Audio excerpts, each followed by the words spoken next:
त्याच्यानंतर नवीन सरकार महाराष्ट्रामध्ये आलेलं आहे। यापूर्वी 2.5 वर्ष आपण घटनाबाह्य सरकार पाहिलं आणि त्याच्यानंतर या निवडणुकांचा जो काही निकाल लागला हा सगळ्यांनाच अनाकलनीय आणि अनपेक्षित होता किंवा आहे। त्याच्यामुळे जनतेत या सरकारला ईव्हीएम सरकार म्हणतात। तर अशा या जनतेच्या शब्दात ईव्हीएम सरकारचं हे पहिलं अधिवेशन आहे। साहजिकच आहे, या सरकारला आमच्या शुभेच्छा आहेत। या सरकारकडनं जनतेच्या बऱ्याच अपेक्षा आता नाईलाजाने जनता करते। कारण आपण पाहिलं की काही गावांमध्ये जो काही निवडणुकींचा निकाल लागला त्याच्या विरुद्ध आंदोलनं सुरू झालेली आहेत। एकूणच काय की विजयाचा आनंद कुठे दिसला नाही। काल परवाकडे मंत्रिमंडळाचा विस्तार जरूर झाला, पण मंत्रिमंडळाच्या विस्तारापेक्षा मंत्रिमंडळाच्या वजाबाकीची चर्चा अधिक रंगलेली आहे। मंत्रीपद ज्यांना मिळालं त्यांच्या फटाक्यांपेक्षा नाराजांचे बार हे जास्त मोठ्याने वाजतायत।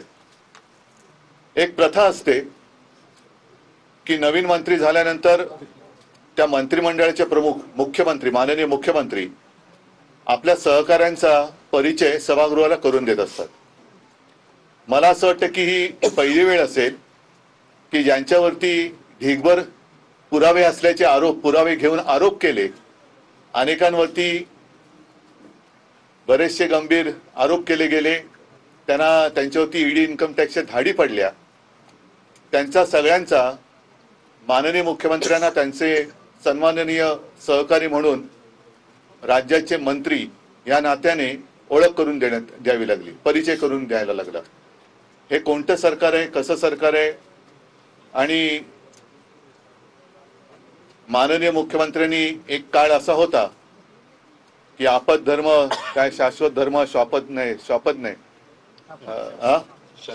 शाश्वत धर्म असं काही झालं तरी आम्ही हे करणार नाही ते करणार नाही, त्यांच्या मांडीला मांडी लावून त्यांना बसावं लागतं। हा कोणता धर्म आहे हे तेच जास्त चांगल्या पद्धतीने सांगू शकतील।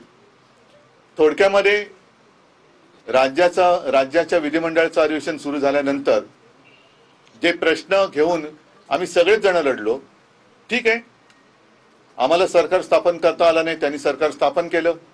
आता माझी मागणी अशी आहे की प्रत्येकाने आपापल्या जाहीरनाम्यामध्ये आमचं सरकार आलं असतं तर आम्ही केलं असतं। या सरकारने एक योजना जाहीर केली होती, लाडकी बहीण। आता लाडक्या बहिणीपेक्षा लाडके आमदार ज्यांना मंत्रिपद मिळालेत आणि नावडते आमदार अशीच चर्चा जास्त सुरू झालेली आहे। त्या लाडक्या बहीण योजनेचे पहिल्या 5 महिन्याचे मला असं वाटतं पैसे हे माता भगिनींच्या खात्यामध्ये जमा झाले, जवळपास 7,500 रुपये हे जमा झाले। दरम्यान निवडणूक आयोगाच्या माध्यमातून असं मला वाटतंय की पुढचे पैसे वाटायला लागू नये म्हणून या सरकारने स्थगिती आणली। आता निवडणूक झालेली आहे, आचारसंहिता संपलेली आहे। जसं निवडणुकीच्या आधी महिलांची मतं मिळवण्यासाठी ही योजना आणली गेली आणि त्यांच्या खात्यामध्ये पैसे दिले गेले, ती योजना तात्काळ सुरू केली गेली पाहिजे। आणि 1500 नव्हे तर हेच महायुती म्हणाली होती की 2100 ते 2100 रुपयांनी जो काही बॅकलॉग राहिला असेल 1-2 महिन्याचा आणि पुढचा 3-4 महिन्याचा असा धरून हे पैसे तात्काळ त्याच्यामध्ये परत आवडती नावडती बहीण न करता हे खात्यात जमा झाले पाहिजेत। कारण मधल्या काळात मी बातम्या वाचल्या की आता निकष लावणार, म्हणजे एका घरात एकाच महिलेला मिळणार, मग अमुकच बघणार तमुकच बघणार। हे सगळे